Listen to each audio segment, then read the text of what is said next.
Hi, everybody. Welcome to the show. It's Monday. It's so good to have you here. How's your memory? How bad is your memory? I mean, let's be really honest. How many times do you say to me, Bill, oh, I'm so sorry, I forgot that guy's name. My memory is awful. I'm here to share with you that my memory is worse than yours, right? So I would make a terrible witness. I really hope I don't have to be a witness in someone's case because I would make a terrible witness. I'm not great with breakfast today. I am really bad with last week. And if you ask me about something 8 years ago, forget about it. And yet, that's happening. That's happening in a courtroom. 8 years since 2 little girls were murdered. I know you know the story. It's the Delphi, Indiana murders.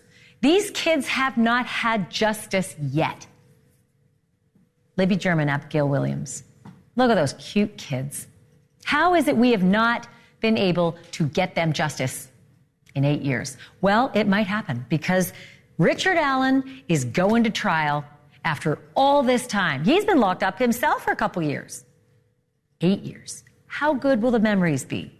How good will the evidence be? Do they even have the right guy? All those questions coming. And then there's this. The founder of Cash App, murdered, stabbed multiple times, and it's on video. So, slam dunk? Not if you believe the attorneys for Nima Momeni, the guy who's on trial starting today. Opening statements were like, whoa, you're calling the victim the bad guy? How do you suppose that goes over with all those family members of his back there, behind the gallery there? That's what it was like for a lot of these people lining up to get into that courtroom today. The argument made by the defense attorneys, this guy here, the defendant, he's not the bad guy. The one accused of stabbing the victim multiple times, including into the heart, he's not the bad guy. The victim with mounds and mounds of cocaine on a bender. Now, there's your bad guy. Holy Dinah. That's a risk. I'm going to take you there to the court. You're going to hear the whole report and how it went over. Can you imagine that mood in court?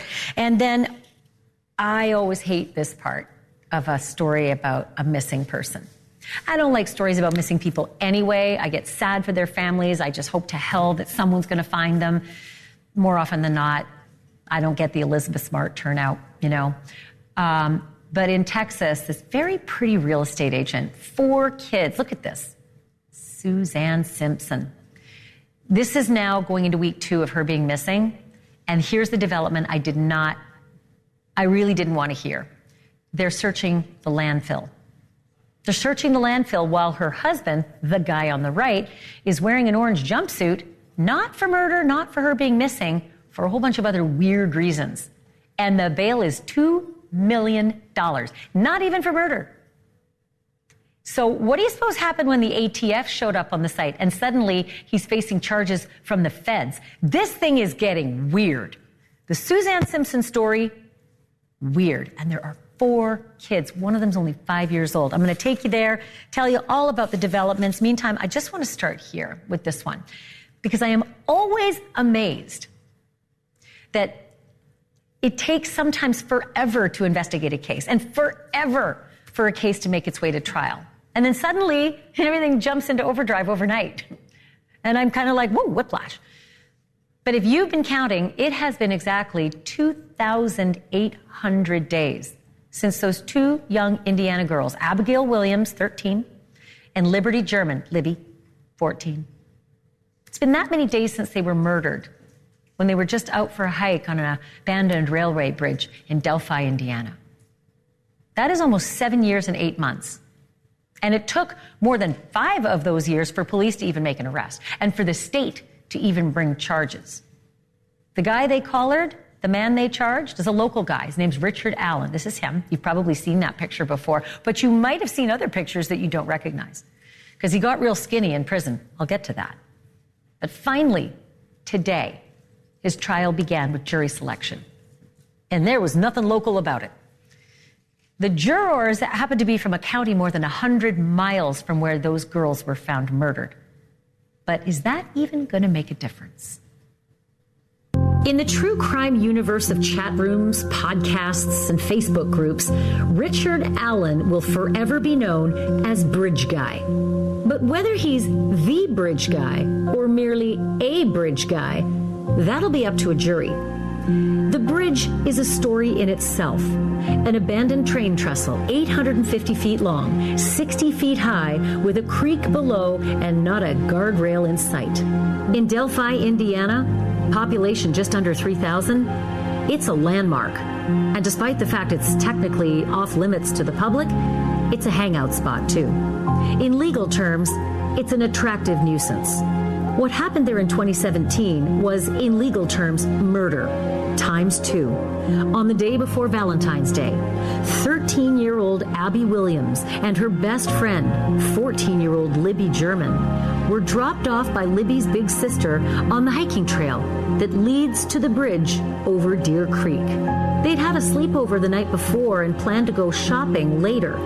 Instead, they encountered Bridge Guy. He came up behind them, not on their heels, but close enough that they could see him, and Libby could get him on video with her phone. It was one of the last things she ever did. She also got audio, 4 words from a burly, bundled-up Bridge Guy, sealing the fate of the 2 best friends from Delphi. Before that, Abby could be heard saying, "Gun," in a quiet voice. Abby and Libby were found the next day, lying side by side near the water's edge about a half mile from the bridge. They'd been murdered, but to this day, police have not said how. They have said an unspent round of .40 caliber handgun ammunition was found between the bodies. Unspent meaning never fired, but still bearing so-called extraction marks from a gun belonging to Richard Allen. How it managed to be ejected from a gun Allen admits to owning, or any gun for that matter, without being fired, is another mystery. Police released screenshots from Libby's video right away, and days after that, the audio. And months later, they put out a sketch based on a witness account. And 2 years after that, they put out a new sketch, replacing the first one, of a completely different suspect. And still, no one was arrested. 2 years after that, a man from a neighboring town was arrested on child pornography charges, and it came out that Libby had been one of the underage girls that he'd catfished. But that man was never tied to the murders. Richard Allen was arrested 5 years and 8 months after Libby and Abby were killed. He was a pharmacy tech at CVS and a Delphi resident for at least 16 years. Literally everybody in town seemed to know his face, which incidentally bears little resemblance to the first suspect sketch, and none at all to the second sketch. So was Allen a suspect from the start and hiding in plain sight? Or did something pop up to implicate him all of a sudden? Police wouldn't say. While I know you are all expecting final details today concerning this arrest, today is not that day. Today's not that day. That day would come a month later, when a judge unsealed the paperwork and the world learned that Richard Allen had been on investigators' radar for a long time, all the way back to 2017. It seems he had told police himself that he'd been on the bridge at the same time Libby and Abby were there and wearing the same clothes, or very similar clothes, as Bridge Guy. A police source told an Indianapolis TV station that Allen self-reported his whereabouts the very day the girls disappeared, while the search was still underway, before anybody even knew there was a Bridge Guy. Why and how his report was dismissed or overlooked or left to simmer for 5.5 years? Why Allen, if he's guilty, went back to his home and his job and held on to those clothes and that gun the entire time, are questions his lawyers are sure to bring up at trial. And soon they will. Because today, 14 people said they could be fair and unbiased while hearing this case. So that means they just need to find 2 more for a panel of 12 jurors and 4 alternates. And in a twist, they're being picked from that different county, because the defense argued successfully that the local jury pool was far too tainted after all those years of media coverage. But the trial itself is not being moved. It's staying put. There is another twist, though. The jury is going to be sequestered for the duration of the case, and that's likely a month or more. So imagine that were you. Talk about doing your patriotic service, being sequestered as a jury for maybe a month or more. Richard Allen, for his part, he has been locked up for 2 full years. That has been a whole separate other legal fight. He's been held not at the local jail, but instead at various state prisons. Weird. Where the defense says that he has actually suffered really extensively, physically, mentally. And there have been a bunch of other weird legal things going on, too. A lot of legal fights in all this time. The defense is accusing the prosecutors of withholding, ignoring, even destroying evidence that points to maybe someone else who may have killed the girls. In particular, a man whose son had a relationship with young Abby and who supposedly has ties to a pagan religion called Odinism. The defense also maintains that the girls may have been victims of Odinistic sacrifice. There were leaked photos from the crime scene that were said to show pagan symbols formed with sticks and then an F painted in blood, Libby's blood. Apparently that was on a tree. At a pre-trial hearing, an expert testified that Abby and Libby's throats had been cut. And that is something in all these years that had never been revealed, never by any state authority. The leaked photos led to another big blow-up, too. They'd come from the office of Richard Allen's lawyers, the office of the defense lawyers. That's where the photos had been leaked. And even though it was somebody else in the office who apparently did the leaking, reportedly the lawyers for Richard Allen didn't know about it, the judge kicked both those lawyers off the case. Out you go. This is bad.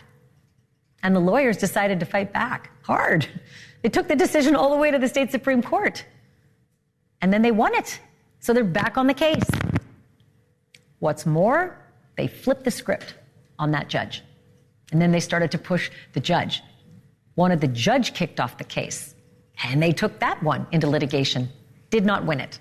They lost it. Judge is going to stay. But it wasn't long before the judge then handed the defense its biggest loss to date.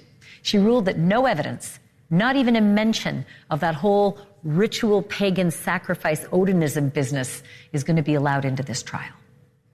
Such evidence, she wrote, is greatly outweighed by the confusion of the issues and its potential to mislead the jury. I want to bring in Bob Motta at this point. Bob is a criminal defense attorney. He's the host of the podcast, The Defense Diaries. He has been attending Richard Allen's hearings. He's been closely following this case. Also with Bob Ashleigh Hughes, a public defender from nearby Tippecanoe County, Indiana. I just love saying Tippecanoe County. Welcome to both of you, and thanks so much for taking the time, guys, to be on. Bob, I'm going to start with you. And I want to start with the whole fight with the judge business, because I've always thought you don't fight with the judge if you're going to have to litigate your case in front of that said judge. But this got ugly. The judge wanted the defense off the case. The defense fought to get the judge off the case. Judge is on the case. Is this going to be a fair trial? Is this ripe for appeal before we even get going? I think it was probably cured by the fact that the Indiana Supreme Court put them back on the case. I think had that not happened, I think it would have been a major issue for the case, or if in the event that Allen is convicted. But I think the fact that the Indiana Supreme Court saw fit to reinstate them as his attorneys pretty much mitigated that issue. And yeah, it's been a very hard fought, is a diplomatic way to say it, pretrial battle that's been going on between the defense and the judge in this case. And it's been one like I've never really seen, and I've been practicing a long time. I've been on some very heated cases where, everyone wasn't playing nice, and this was the epitome of that. Ultimately, it ended up with them getting put back on. The question remains now, are they just going to be able to get through the trial process? Are they going to be able to do it properly? I have hopes that that's going to happen. It seems like, probably about a couple of months ago, things started to get on kind of what you would expect to be a normal trial track with respect to hearings were being held.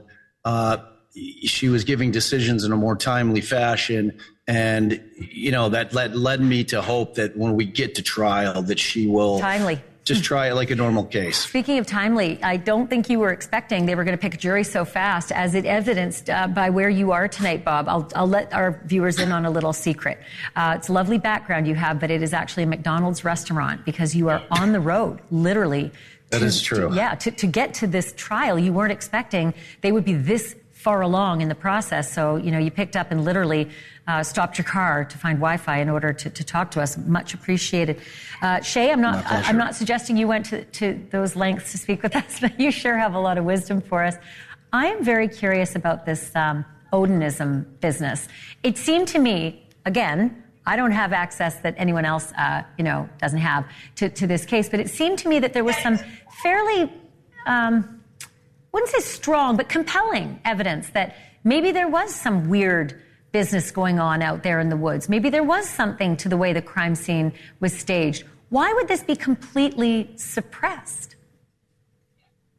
Well, Ashleigh, the court ultimately found that Allen didn't prove a nexus or a connection between the proposed third-party Odinism evidence and the murders. I personally believe she's not utilizing the correct standard, as this connection argument was previously rejected by the Indiana Supreme Court. And the court ultimately stated that their review is guided by the Indiana Rules of Evidence. If you look at the Rules of Evidence, it states that evidence is relevant if it has any tendency to make a fact more or less probable and is a fact of consequence. In short, evidence that tends to show somebody else committed the crime makes it less probable that the defendant, Richard Allen, committed the crime. So I think overall it's relevant, it should be admissible, and unfortunately the trial court is utilizing the wrong standard. Well, again, just chalk these things up to potential grounds for appeal later on.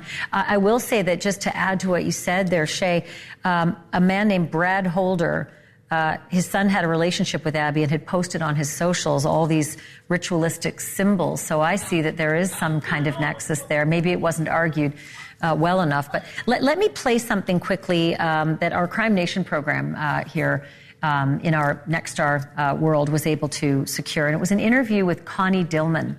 Connie Dillman used to date the owner of the land where these girls were found murdered. And she said that she knew right away when she heard the news. She knew right away, she said, that it was her ex-boyfriend who was the killer. And that's not Richard Allen, that's Ron Logan. Have a listen. The very day that I heard that Abby and Libby were murdered on his property, I said, oh my God, he finally killed somebody. And I knew that he killed Abby and Libby. I knew he's capable of doing something like that. Bob Motta, Ron Logan is dead. He can't be tried for this, but do you expect that Connie Dillman might make an appearance in this trial? It's hard to say. If she does, it'll be in the way of an offer of proof. I don't know that they would be able to get her on in the case in chief in front of the jury. I think that, and I think Shay will agree, that there's going to be an awful lot of offers of proof that are going to be made during the defense's case in chief, wherein they are going to be fighting to continue to try to get these other 5 gentlemen that they named, as well as the ritualistic nature of the crime scene, as well as potentially Ron Logan and Kagan Klein all in. And they're going to continue to try to do that, which is going to have the jury sitting back in the jury deliberation room for hours at a time. Plot thickens, which means I'll have to have both of you back. Bob Motta, Shay Hughes, thank you both. Appreciate it. Thank you. Thanks, Ashleigh. All right, still to come tonight, sex and drugs and lies and secrets, family squabbles, and a deadly stabbing. And that's just opening statements. It is the state of California versus Nima Momeni, better known as the Cash App murder trial. The victim is the Cash App founder, Bob Lee. But the defense just told the freshly seated jury that the dead man was no victim. How do you suppose that went over in a courtroom filled with his family members? You're going to find out. We've got a live report from the courthouse. That is next.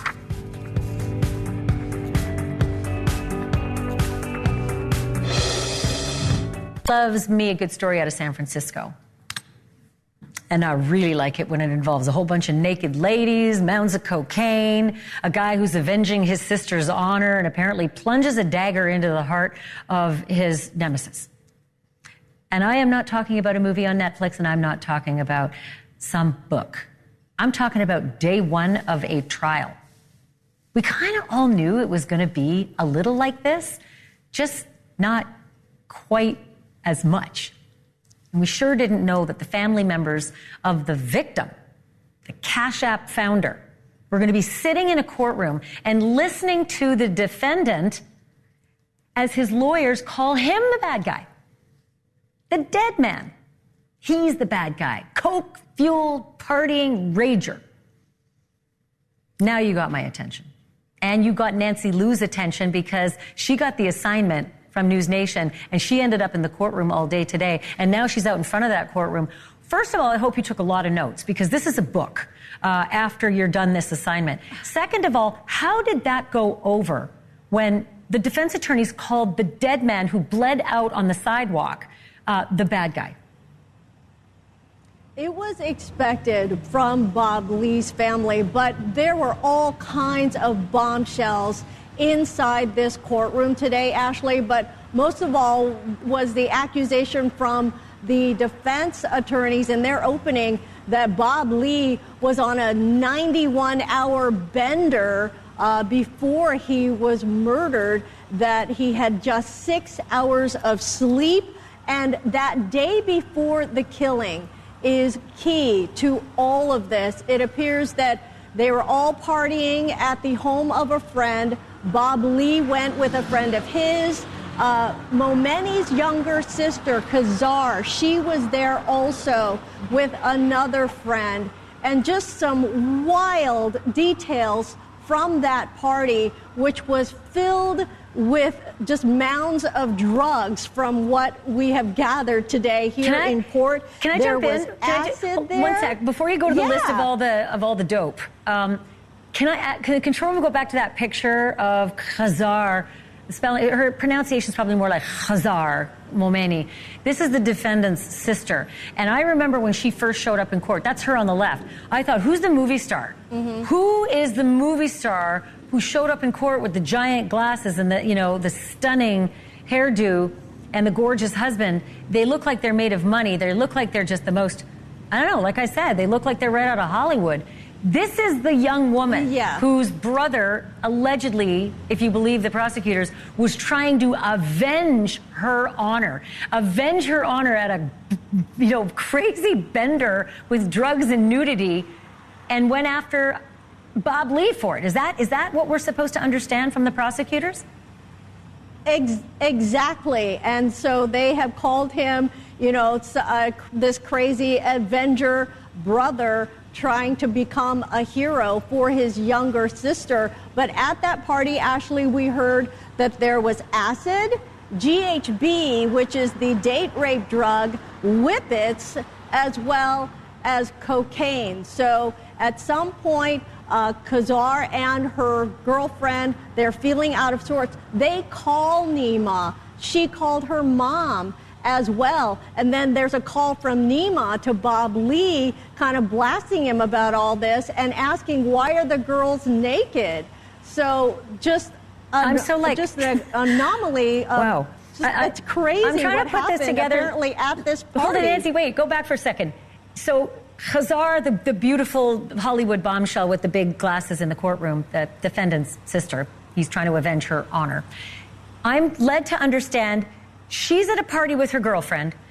She's feeling out of sorts. Maybe there's some nudity. She calls her brother and her mom. She's an adult. Let's just remember this, right? She calls her brother and her mom to complain that there's something amiss at this party. But Bob wasn't even there at that point. As I understand, he'd already long gone. Right. Yeah, he had left. But then Nima had called Bob to ask what's going on at this party. But Khazar had called Nima to say, come get me. I don't feel well. Take me out of here. So that may be the impetus. Maybe there's some kind of misunderstanding that Bob Lee had abused Khazar in some way. So is this linked to a misunderstanding between the men, between Khazar and Nima?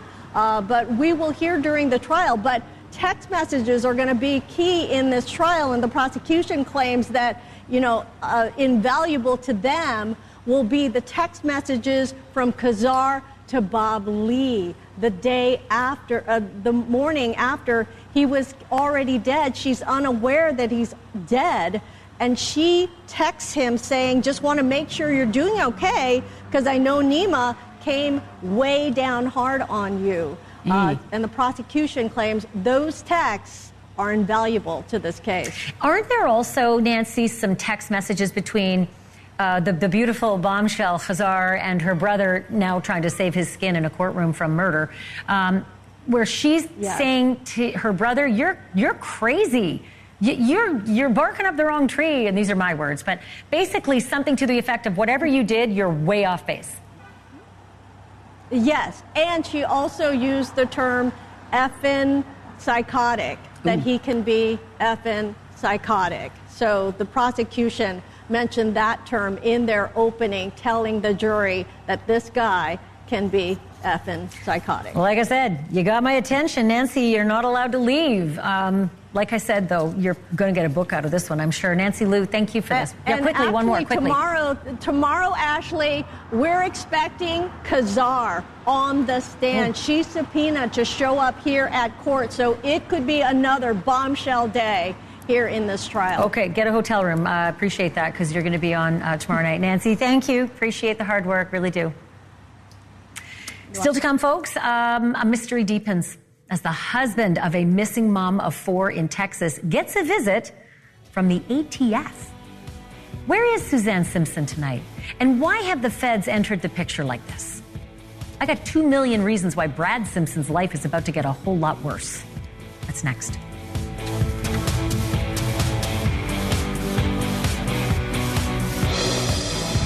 In Texas tonight, the search for Suzanne Simpson, a very pretty real estate agent and a mother of 4, is now officially in its 2nd week. And if police have any new leads or clues, they are not sharing. Not with us, anyway. So is the case stalled? I doubt it. But suddenly, out of the blue, the Bureau of Alcohol, Tobacco, and Firearms showed up. The feds, they're getting in the game, weirdly. And Suzanne Simpson's husband, Brad, he's facing a big bad indictment. Brad was already in the county jail on state charges of unlawful restraint and assault causing bodily injury. But that's it. Nothing more, like nothing with regard to her missing. But a big clue that something else was coming, his bond was set at a staggering $2 million. You don't get $2 million for those charges, not unless there's something weird. And we don't know what the feds are charging, but alcohol, tobacco, and firearms kind of narrows it down, right? Alcohol, tobacco, firearms. Last night, Suzanne's friends and family held a candlelight vigil, and her mother, Barbara Clark, told a reporter that she does not think Suzanne is alive anymore. Suzanne and I had an opportunity to talk an hour before a lot of this has happened, and I don't understand why and what happened, and I hope someday I'll be able to understand the situation. Maybe the whole thing is alcohol related, because when she got back, she called me up and told me the things that Brad had done to her physically. Well, I came up with an alternative plan for her and hoped that she'd move in with me and have her little toddler go to the elementary school in my neighborhood. I never got to tell her the plan. It is heartbreaking to hear that, because that little elementary toddler is 5 years old. That's Suzanne's youngest, 5 years old. And the next kids are 15, 18, and 20. Her oldest daughter, in fact, took her grief to Instagram and went on a home listing on her mom's real estate account. And that daughter wrote simply, "Mom, please call me." And then the following day she wrote, "Please come home." Suzanne was last seen a week ago, yesterday, in San Antonio, when a neighbor across the street saw her in a physical fight with her husband late at night out on the lawn. Neighbor says the husband pulled her down to the ground by her torso, took her phone away. Same neighbor says he also heard screams shortly afterwards in the woods nearby, and then saw Brad drive off in his pickup truck. Brad was arrested just days later for the fight, but hasn't been charged, at least not yet, with his wife's disappearance. And in grim news, police have already started searching a nearby landfill. For more on that and the state of the case, I'm pleased to welcome back to the program Sig Christensen. He's an investigative reporter for the San Antonio Express News. Sig, thanks for coming back. Let's start with the ATF. Odd. I would not have expected ATF. I would have expected FBI. But what are you hearing? The ATF sought that detainer because they were very concerned that Brad might be making bail. So apparently a friend of Brad Simpson's was out there and was moving to post a bail. And the detainer is basically issued for those moments when they think someone is going to be released, and the feds want to make sure that person is not released. And so that was why it's coming down the pike. Maybe we'll know tomorrow more about what was behind their rationale for it. But that is what I'm told their thinking was. So let's talk about the landfill. I said off the top of the show, that's when I just get chills in a case of a missing person when they start searching the landfill. Do you know if they had cadaver dogs out at the landfill? Do you know if they found anything? I'm not due to go there until tomorrow morning, so I wasn't there this afternoon. I don't know if they had dogs. That would be a logical step if they really thought this was the right place. But, they've already struck out in a couple other locations here, places that would have been logical places. The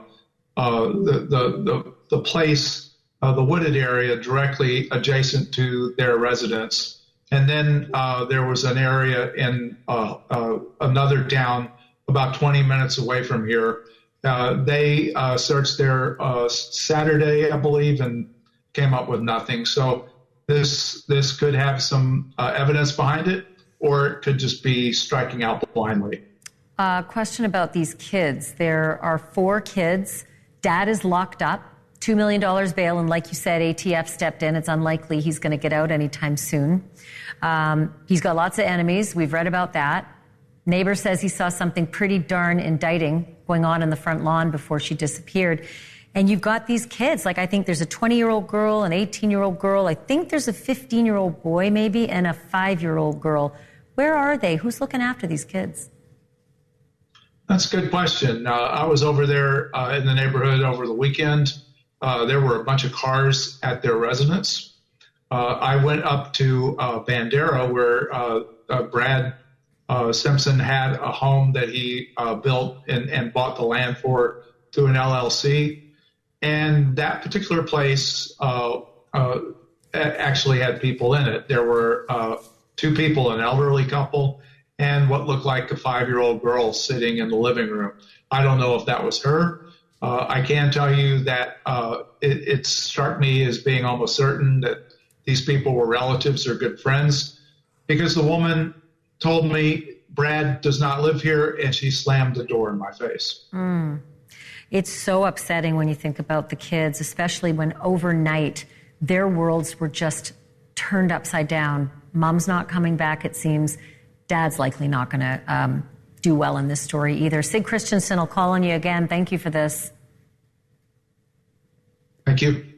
Coming up next, how long is too long to wait for a trial after being arrested? 1 year? 2 years? 10 years? The Constitution promises us a speedy trial, but it does not always work out that way, especially when you keep firing one lawyer after the other. Now Sarah Boone's number is up, and she walked into a courtroom today after more than 4 years of waiting for a trial. But can she hold her tongue this time? That's next.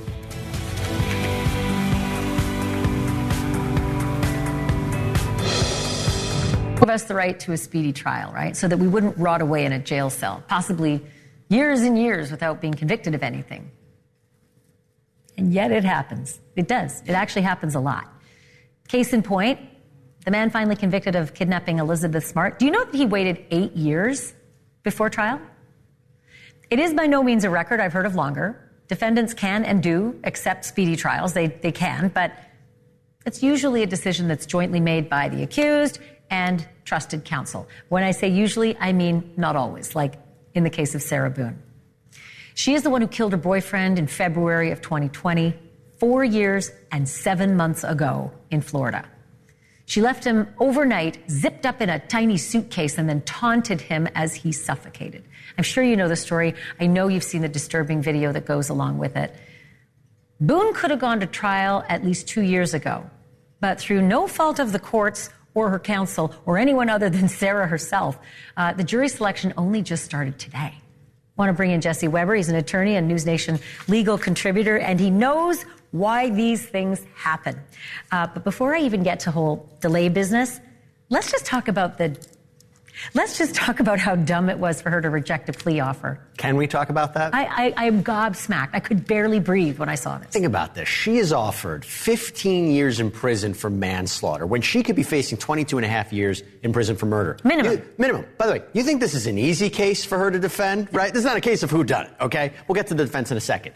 If she would have taken that, in Florida, you have to serve 85%. So we're looking 13 years. She's been in prison for 4 years. She's been in jail for 4 years. Almost 5. Time served. That would have been 9 years in prison. Mm-hmm. Now she's looking at not getting out until her 60s, if that. But I guess she believes, and it's hard to get inside her mind, but I guess she believes she's got a good shot at defending this battered spouse syndrome. I think it's unbelievable to me. It's unbelievable that she didn't take that deal. Let's just remind people of the math here. She was offered 15. Yeah. She could get out in good behavior in 9. Instead, if she's convicted, hello, that's going to happen. Minimum 22.5 years. 46 years old now. She would have gotten out 55. Now she's looking at her 60s. Again, minimum. I don't think she'd get out in the minimum. Yeah, she's a terrible person. Yeah. We've seen how terrible she's been to every lawyer that she's fired and screamed out, and she's just a terrible person. Now, again, if this were a case where the facts might be a little bit on the edge, if we had a case of self-defense, right? Sure. Maybe. But when you're dealing with, and what her defense counsel said, they're going to go with battered spouse syndrome, legitimate way to argue self-defense. Those cases are tough to prove, even when you have somebody who takes out a gun to defend themselves. Locking somebody in a suitcase as a way to defend yourself, I have never heard of that. I've never heard of that even remotely working. It is going to be an uphill battle for Mr. Owens, who's now representing her. And by the way, sorry, yeah. But the whole business of defending yourself against the guy who zipped in the suitcase while you videotape him begging for his life, saying, I can't breathe, and you say the words, this because you cheated on me. Yeah. It's your fault. You cheated on me. Yeah. That's not self-defense. That's, again, a horrible person. Yeah, and this is why she's charged with second-degree murder. This is showing a depraved mind. This is showing an act that would cause serious harm. And by the way, I have to say, somebody might look at this case and, you know what? I want to hear what she has to say. Maybe she was a victim. But even if we accept that, think about the long-term consequences. Do you want this to be a justification to kill somebody who's abusing you? You can lock them up in a suitcase and kill them as a way to defend yourself or as a way because they're the abuser. It doesn't work that way. Jesse, she didn't even say there was some imminent event. Right. Like, she didn't say he was coming at me and the only thing I could do was zip him up in the suitcase to protect myself. And the next day, she said they were playing a game. Oh, she lied. When the cops got there, her story was not, I was scared, I had to do this. It was, we were playing a game, I got drunk and went to sleep. Yeah. So how do you flip-flop and still get your way? Yeah, it doesn't work. And usually the battered spouse syndrome, it has to be proportional. So if someone comes at you with a knife, the courts have said, well, you might be able to use another deadly weapon. You might use a gun of some sort. This doesn't work. And of course, she'll have an explanation. They're going to probably focus a lot on cross-examining the witnesses and saying the investigation was tainted and they manipulated her. But that can only go so far. Right now, they're trying to find a jury who hasn't heard about that case. Very tough to do. It's a 3-week trial, tough trial. People have lives, so they're really in the course of jury selection. That is the first hurdle right now in the case. I mentioned the wheels of justice. Sometimes people lose their memories and evidence goes missing and all the rest. I wouldn't say this is one of the longer ones, even though it's been a while. What I think is so standout is the video. Yep. You're her lawyer. Just pretend for a hot minute. Do I have to? You are going to have to. You're here, and I'm going to put you to it. Look at this. Sarah, she says, F you, and laughs. Yep. Sarah, I can't breathe. She says, F you. This is because you cheated on me. It is so, I feel sick when I watch this. How do you get past that video as a defense attorney? I think that they will say that she was not in the right frame of mind. Look what he did to her. She might have been in the mindset if she lets him out of that suitcase, she thought her life was in danger. Going to be a very, very tough argument, but this is also a tough set of facts. I do not envy her lawyer in this position. Look, I'm not a lawyer, but my answer to that is, I'm sorry, you got him zipped in the suitcase and you didn't run? You just made jokes? Yeah. And you said it was about cheating? All of it. Again, I am fine on this set to say she is a horrible person, and I believe those jurors will think so too. Yep. Let's re-meet on this one, see how it goes. Jesse, thank you. You got a good busy seeing night tonight for you. I know. I appreciate it. I really do. Thank you. Coming up next, some criminals play checkers, others play chess. Like a couple in Portland, Oregon, who gave cops a real run for their money. I'm kidding. They had a pouch that was labeled this, definitely not full of drugs. So what do you suppose was inside the bag? And who decided on this cryptic clue? Yeah, that's next.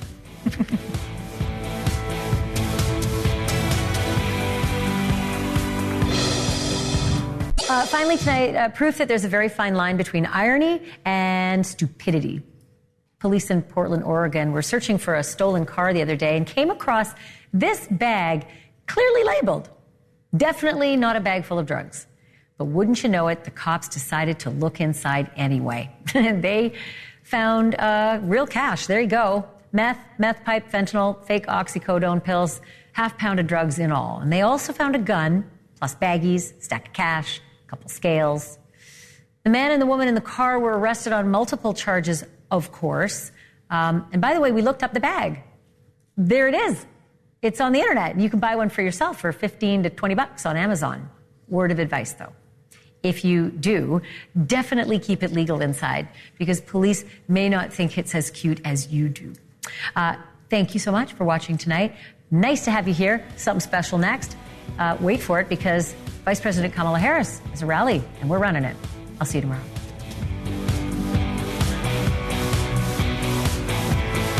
Donald Trump hand-selected 3 members of the United States Supreme Court to overturn Roe v. Wade, and they did. And now in America, 1 in 3 women lives in a state with a Trump abortion ban. Think about that. Many of these bans have no exceptions even for rape and incest, which is saying to a survivor of a crime, of a violation to their body, that you have no right to make a decision about what happens to your body next. That's immoral. That's immoral. And let us agree, one does not have to abandon their faith or deeply held beliefs to agree the government should not be telling her what to do.